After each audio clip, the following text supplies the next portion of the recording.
Hare Krishna. ನನಗೊಬ್ಬರು question ಕೇಳಿದರು, ಪೂಜೆ ಮಾಡಬೇಕಾದ್ರೆ ಕೂದಲು ಬಿಟ್ಕೊಂಡು ಪೂಜೆ ಮಾಡಿದ್ರೆ ಏನಾಗ್ಬಿಡುತ್ತೆ ಅಂತ. ಪೂಜೆ ಅಥವಾ ಯಾವುದೇ ಧಾರ್ಮಿಕ ವಿಧಿಗಳನ್ನು ಮಾಡುವಾಗ ಕೂದಲು ಬಿಟ್ಟುಕೊಳ್ಳುವುದು ಒಂದು ಸಾಂಪ್ರದಾಯಿಕ ಶಾಸ್ತ್ರಗಳಲ್ಲಿ ತುಂಬ ಚರ್ಚಿತವಾಗಿರುವಂಥದ್ದು ಇದು ವಿಷಯ. ನೀವು ಈ ಪ್ರಶ್ನೆ ಕೇಳಿರೋದು ತುಂಬ ಒಳ್ಳೆಯದೇನೆ, ಬೇರೆಯವರಿಗೂ ಕೂಡ ಇದು ಒಳ್ಳೆಯದು ತಿಳ್ಕೊಂಡ್ರೆ.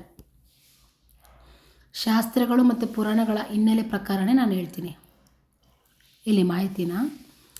ಶಾಸ್ತ್ರಗಳ ದೃಷ್ಟಿಕೋನ ತೆಗೆದುಕೊಂಡಾಗ ಶಕ್ತಿಯ ಚದುರುವಿಕೆ ಆಗುತ್ತೆ.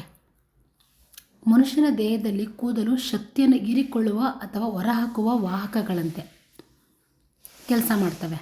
ಅದಕ್ಕೋಸ್ಕರ ಇನ್ನೊಂದು ಶಕ್ತಿಯ ರಕ್ಷಣೆ. ಪೂಜೆ ಮಾಡುವಾಗ ಮಂತ್ರಗಳ ಉಚ್ಚಾರಣೆಯಿಂದ ನಮ್ಮಲ್ಲಿ ಸಾತ್ವಿಕ ಶಕ್ತಿ ಸಂಚಯವಾಗುತ್ತದೆ. ಕೂದಲು ಬಿಟ್ಕೊಂಡಾಗ ಏನಾಗುತ್ತೆ, ಆ ಶಕ್ತಿ ಚದುರೋಗುತ್ತೆ ಅಥವಾ ಬಾಹ್ಯ ಪ್ರಪಂಚದ ನಕಾರಾತ್ಮಕ ಶಕ್ತಿಯನ್ನು ಸೆಳೆದುಕೊಳ್ಳುತ್ತೆ. ಮತ್ತು ಇದು ಶೋಕದ ಸಂಕೇತ ಆಗಿರುತ್ತೆ. ಪ್ರಾಚೀನ ಕಾಲದಿಂದಲೂ ಕೂಡ ಮುಕ್ತಕೇಶಿ ಅಂದರೆ ಕೂದಲು ಬಿಟ್ಟುಕೊಳ್ಳುವುದು ಎಂಬುದು ದುಃಖ ಅಥವಾ ಶೋಕದ ಸಂಕೇತ.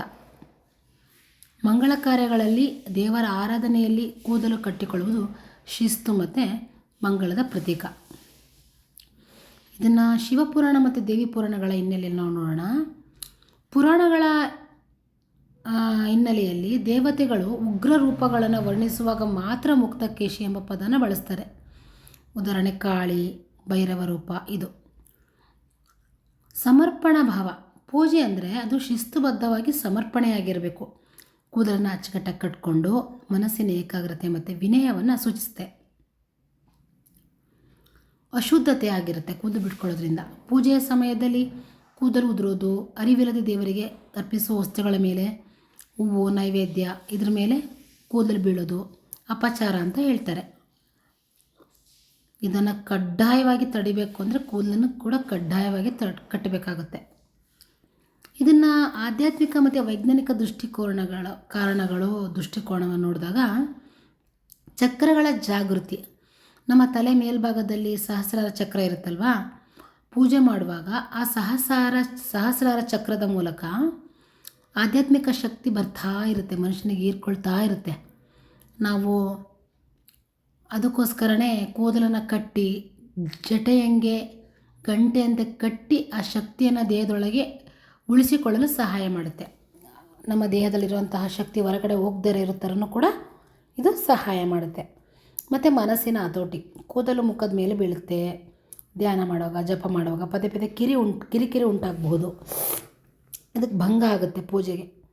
ಸ್ಥಿರವಾಗಿ ಕೂತ್ಕೊಂಡು ಪೂಜೆ ಮಾಡೋದಕ್ಕೂ ಕೂಡ ಕೂದಲನ್ನು ಕಟ್ಟಿಕೊಳ್ಳೋದು ಉತ್ತಮ ಅಂತ ಹೇಳ್ತಾರೆ.